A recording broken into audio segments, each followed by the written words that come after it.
Subscribe करिए short and dictations channel को और दबाइए इस बेल आइकन को ताकि आपको मिले latest updates. Be ready. 5 seconds.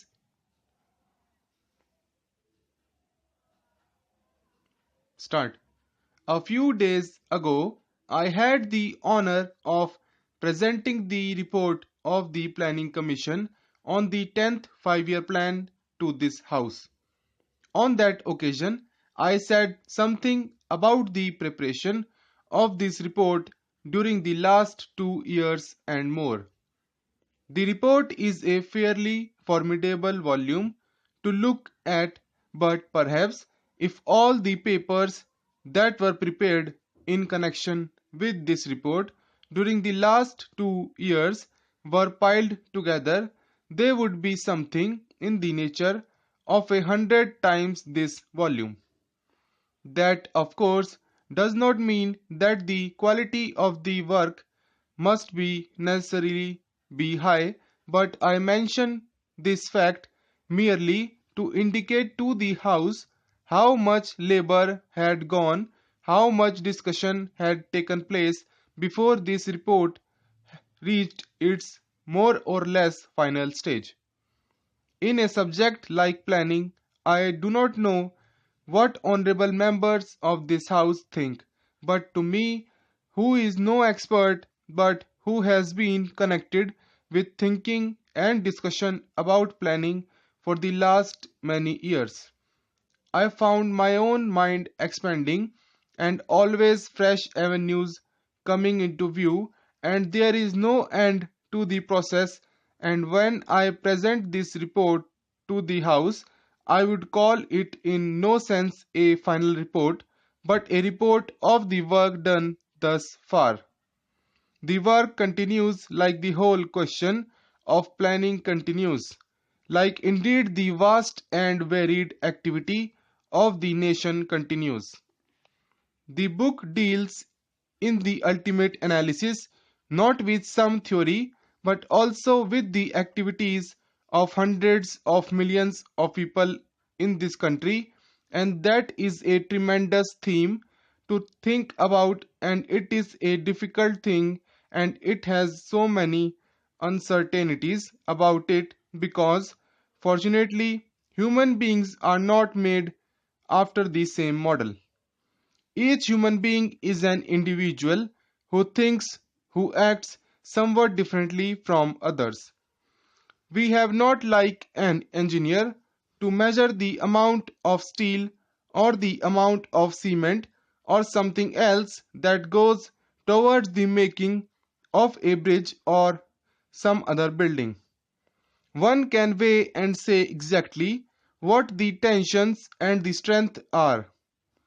Human beings being different, we cannot lay down any hard and fast rule about it that 100 or 1,000 human beings will produce this or that result, and therefore this uncertain and fascinating factor comes in which makes human beings more important than other things in the world, but that makes planning also difficult with a large number of uncertainties about it. That would be so at any stage, but more so at this stage in our country and in the world when everyone who looks around is conscious of revolutionary happenings, changes continuously taking place almost in any respect, but if I may say so, most of all in regard to the technology, the changes in technology and technology ultimately affects human occupations, human life, the social structure. Now it is obvious that the pace of change in technology has been tremendous and stupendous. That pace has not affected us very much in India. Thus far, it is affecting us more and more. Even so, our lives in this country are governed so much by the consequences of science and technological growth. Most things that we do are somehow concerned with them. Now they are concerned with them. Therefore, they will be concerned even more by the changes in technological growth.